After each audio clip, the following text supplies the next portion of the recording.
For the Q&A, we'll have everybody who did a breakout room, and if Michelle's still around, and I see Cindy's here, so you all can chime in as well if there's a particular question. But how the panel Q&A is going to work is we'll type questions in the chat. So if you have any questions from any of the sessions today, put them in the chat right now and we can check in with those. If you have any questions about the kind of theme of the event, which is reimagining your journey and kind of tackling any myths, or if there's anything that you're like, oh man, people are always telling me to do this and I either don't understand why or am not sure if that is actually good advice or not, put that in.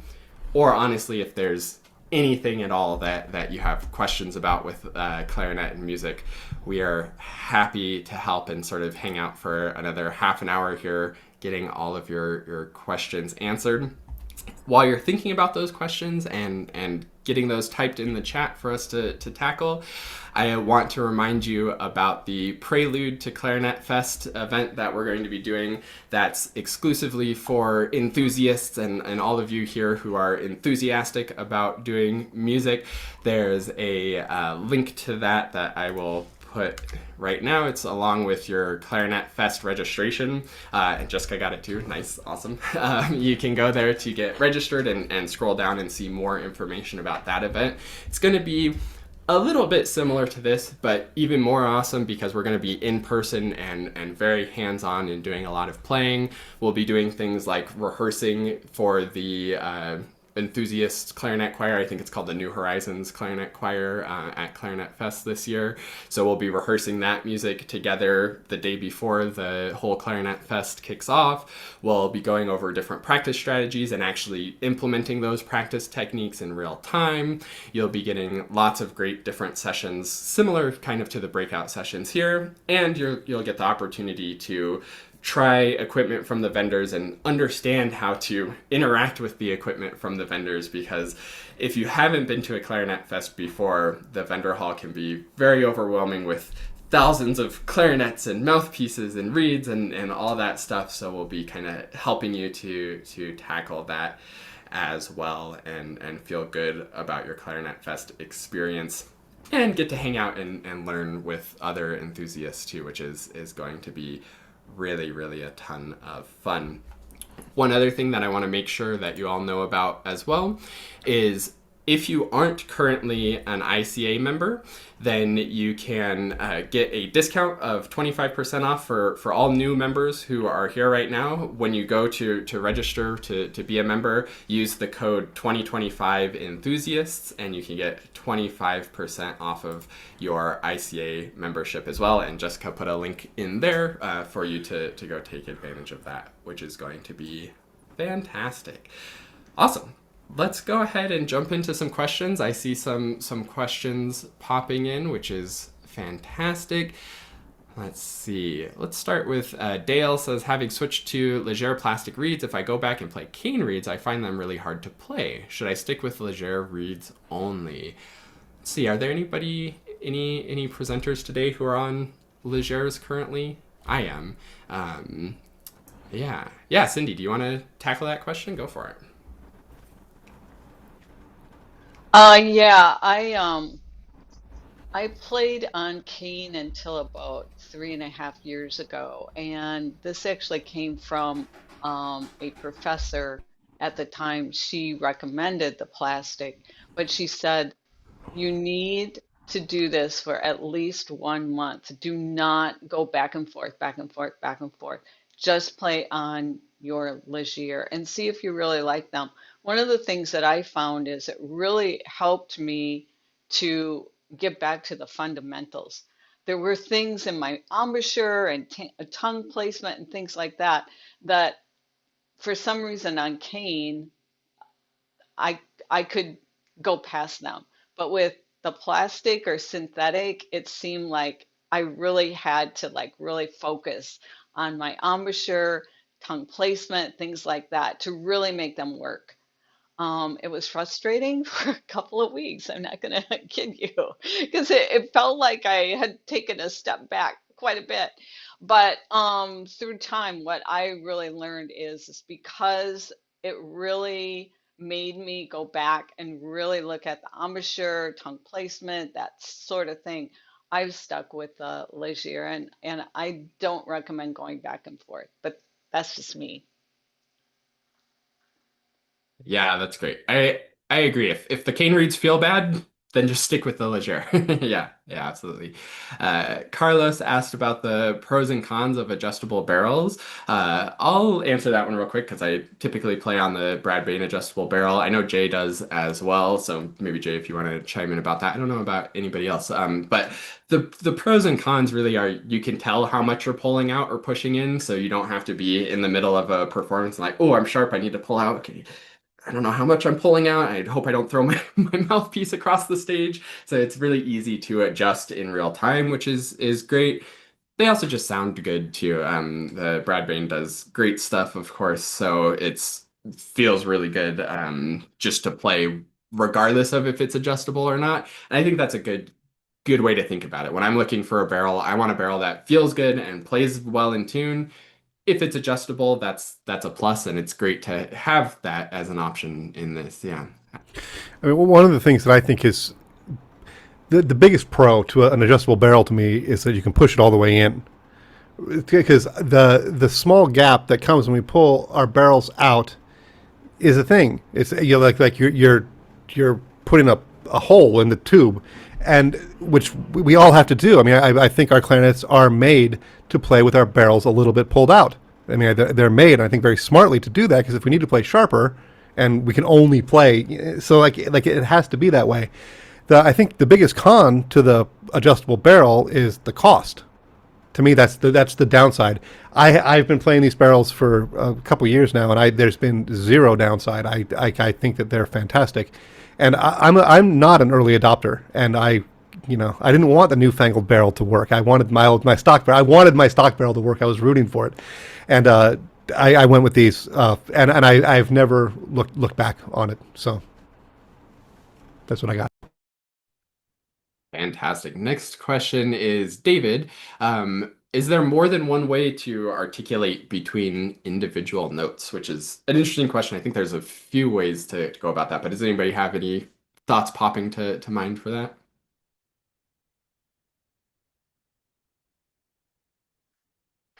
I'll say it depends. I view things as like music and clarinet playing are like kind of separate from each other. There's a lot of overlap and interaction between the two.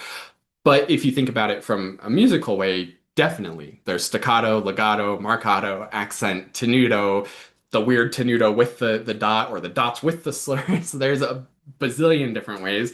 And then there's almost infinite interpretations of what each of those markings means. So yeah, there's definitely a lot of ways to articulate between individual notes. From the clarinet playing perspective, thankfully it's a fair bit simpler, I think, and I think we often overcomplicate it in my view, which y'all may have very different views, which would be good to hear about. In my view, the way the tongue interacts with the reed is almost identical for every articulation that you're doing. The only thing that's different is how long the tongue is on the reed. So if we're doing legato, the tongue's on the reed for a very short amount of time and then comes away and spends most of its time away. Staccato goes back to the reed to pause the vibrations and create space between and stays on the reed a little longer before it comes off. And that's the only difference is the length of the note is determined by how long the tongue is off the reed. The space between notes is determined by how long the tongue is on the reed. The place it's touching, the strength that it's touching with, I think is all the same for all articulations. And then the air behind that shapes an accent versus unaccented or things like that. Right. I almost want to piggyback on this before you say it, so I get to say it first. Is that the idea that there's two things? What's the tongue doing? I think Josh has done a great job talking about that. But really making intentional choices with our air and making sure that our air and our tongue aren't necessarily connected, so that we're not blowing a particular way or blowing for every note when our tongue is moving. Right. That we want to be able to disassociate how we're using our air and how we're using our tongue, so that we've got as many combinations of things that we can possibly have. So just to bear in mind that tonguing and articulation can't be separated entirely from air, which I don't think Josh was trying to do. I want to say that out loud. But just to highlight that's, I think, an important thing to keep in mind when thinking about such a thing. Yeah, I'd like to add a little idea to this as players to get to kind of what Jay and Josh are talking about. I think it's really important to spend some time when you have the clarinet in your mouth where you're kind of like really find out what part of my tongue really is hitting what part of the reed, right? Some very like do some very careful work. One thing you can do is, you're playing open G, just slowly bring your tongue, like slow motion video, slowly bring your tongue forward. At some point, your tongue is going to bump into the reed, and you'll kind of have an idea of where on your tongue. We hope it's at the tip. We want it to be at the tip of your tongue, but also where on the reed. And you may be thinking, like, here's your reed. Maybe you think you're hitting it at the tip, but you might be hitting it down low, or, so it's really good to have, to be able to create all of these great different articulations, really have a really clear understanding of what you really are doing because we can't see in there. Love it. Albert asked about commenting on an adjustable barrel across different clarinets. For me personally, I use the same barrel and mouthpiece on my B flat and A clarinet that are both buffet clarinets, and I'm thinking about getting new clarinets and will absolutely stick with my Bradbane barrel, most likely, depending on. But yeah, I don't know anybody else who uses adjustable barrels. Do you do different ones between clarinets?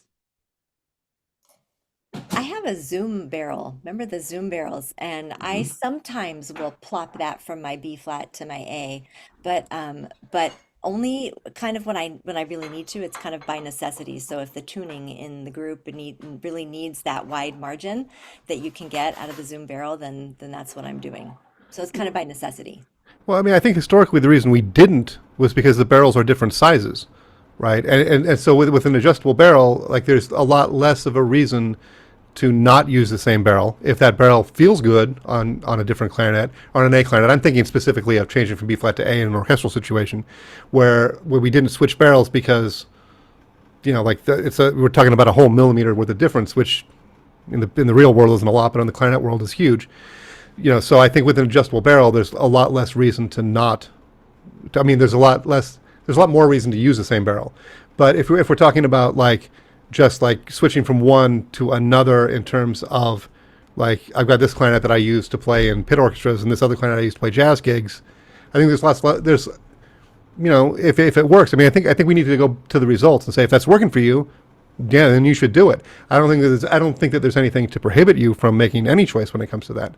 And I think that's one of the things that is I think most important to me is to say this is a results driven thing, and also keep in mind those results may change. And if all of a sudden you've changed your plan in a way that's no longer working, be open to that fact and not have it be something that you're stuck in, no matter what choice you've made initially. That's great. I think that applies to equipment in general too. There's never going to be a magic bullet where like, oh, if I get this barrel or this mouthpiece or this thing, that it's going to make everything work well. It might make it a little bit easier. It also might make it a little bit worse, or it might make it a little bit harder to do this one aspect, but makes this other aspect a little bit better, which is the headache of trying to pick things. But my golden rule, like Jay was saying, look at the end result. Things that sound better, great. If it sounds better and feels easier, absolutely go for that. And I just want to share that, like in my line of sight right now, I don't even have to really turn my head. I can see about 10 mouthpieces, which is an illustration that I've bought a lot of mouthpieces in my life because these are the ones I can see. There's a lot that I put away so I don't have to look at my own shame.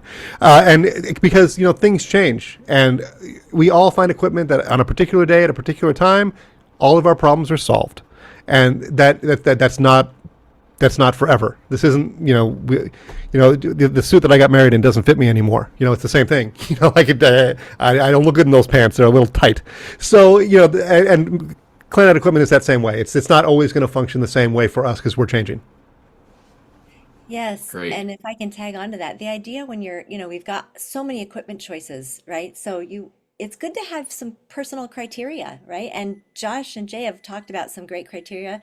So for me, when I'm picking out stuff, I've got three. I'm thinking, does it play in tune? Whatever it is, mouthpiece, barrel, clarinet, whatever. Does it play in tune? is the response good? Like when I blow, does it go, right? That kind of thing. And then three, do I like how it sounds, right? Like the sound, like the quality, is it pretty? So if I, just having three criteria can help me like eliminate, and then it also helps me know where I'm compromising. Like, okay, I'm willing to take a hit on intonation. I'll have this one weird spot because I really like how it sounds, right? So, and if you're making that compromise, to know that that's the compromise you're making. Yeah. And if you like this discussion and conversation we're having, then you should definitely come to the Prelude Pre-Clarinet Fest event that we're going to be doing, where we'll be talking about this more in depth. Also, keep an eye out for some lunch and learns that we're going to be doing leading up to Clarinet Fest as well, where we'll go more in depth with some of these things. I think I may have missed a question from Biller. If you want to retype your question at the end, we'll definitely get to it. Hopefully. Audrey has a question. I have a band piece that's a march in 2/4 time with a lot of offbeats all the way through the piece. After a while, I tend to be on the beat. How do we work on this? How do we fix this? I can chime in just a little bit, though. As a bass player, I'm usually the one playing on the beat, and so I don't have to worry about it. But I am married to a horn player, and I have a lot of horn players in my life, and so they are used to after beats. And one thing that I know a couple people do to at least to train themselves on these after beats is almost make, I don't want to say a grunting noise because it's not really an audible noise. And this will depend on the tempo of the piece because it it might be too fast. But sometimes they will do kind of this grunt like on the beat so that they can have their own like internal feeling of the pulse. Another thing you can do is sometimes, again, depending on the tune, if you take the first offbeat that you have in the measure and turn it into 2/8 notes right on the beat. So say you have 8th rest C, 8th rest C.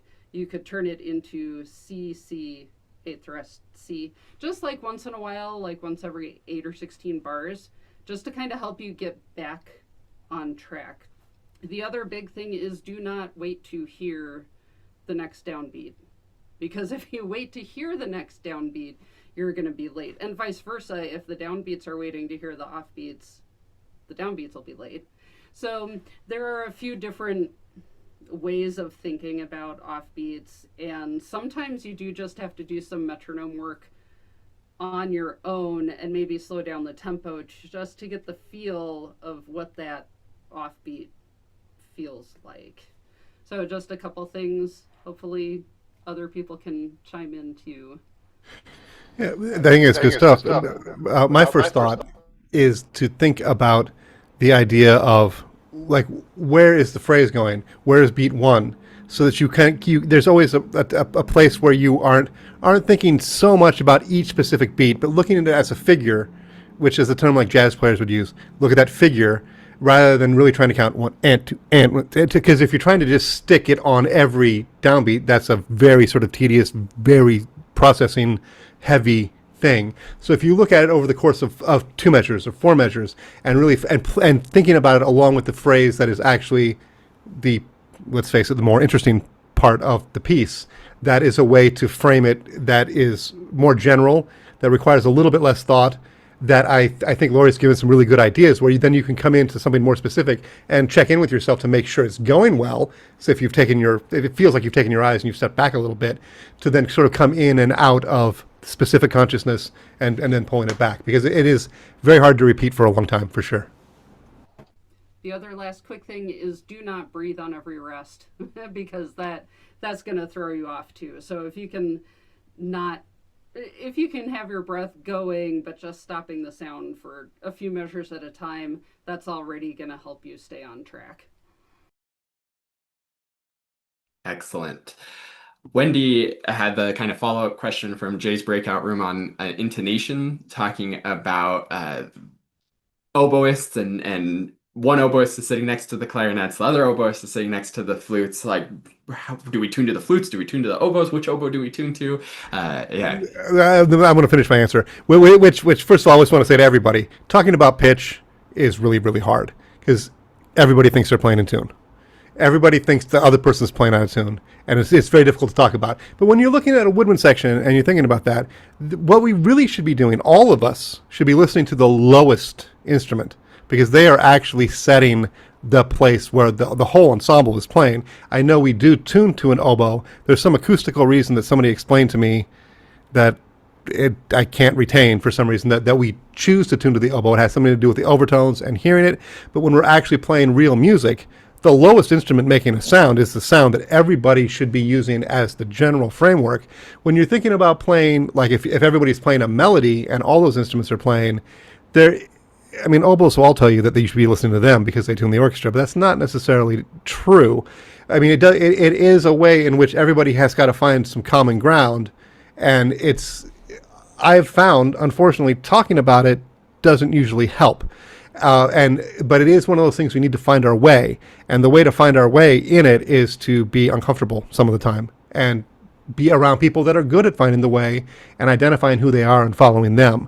So I don't think it's necessarily an instrument thing. I think in our situation where you're playing with some people have more experience, some people have less experience. I mean, I would just, whatever the person is playing that has the most experience, that seems to have the handle on it, go with them. And kind of figure it out that way rather than thinking of it from an instrument family standpoint. But definitely, if you're playing bassoons, if the whole woodwind section is playing, you should be listening to the bassoons because they're playing the lowest note, and that's the reference point that we should be using as a starting place. I think that's fantastic. The other really good reference point that I would say as well is the inflexible instruments. So say, for example, you have flute, oboe, first clarinet, and glockenspiel are playing a melody together and nothing else is playing with you, then you have to go to the glockenspiel pitch because it's not going to change. It's going to be whatever it is. And you don't have really a low instrument to go to. If it was just flute, oboe, and clarinet in that situation, I would say that the oboe is the least flexible. So the flutes and clarinets should aim to kind of find the oboe pitch in that situation if there isn't a low note to go to. Yeah. Pitch is tricky. Yeah. Marianne says, I bought a Van Doren B45 mouthpiece, but find it very hard to blow. Should I use a very soft reed? I'm about an intermediate player. Yes. Yeah, I mean, like the B45 is a pretty resistant mouthpiece. I think it's in the resistant part of the middle of the scheme. And if you were like say playing on a 5RV lyre, yeah, you definitely play a softer reed. There's a lot of things that go into resistance of a mouthpiece. But if it's hard to play on, then yeah, definitely go to a softer reed. And I would, you know, I make no money on this, but Michael Lowenstern will sell you single reeds, which I don't know if everybody knows about. And in this situation, I would take advantage of that. I would buy a half strength below what I'm playing on and a full strength below what I'm playing on. I would buy 3 or 4 of each of them and see how it goes, so that I wouldn't have to invest in an entire box until I knew what I was doing, and kind of go from there. Because I think that, yeah, definitely, if you switch mouthpieces, it's probable that you're gonna have to reevaluate your reed choice. Yeah, if I can add on to that, Van Doren's, I'm sure online we can find it. Every mouthpiece bends backward a certain amount, right? And the more it bends back, the more flexible of a reed you need. So the B45 bends back quite a bit. It's got a big opening. So you need a reed that's gonna vibrate really. So like Van Doren has like you can look, they have a suggestion of which reed strengths might work for which mouthpieces that they make. That could give you a good like starting point to see where to think about for certain mouthpieces. Awesome. Rachel says, any suggestions for jaw relaxation while playing?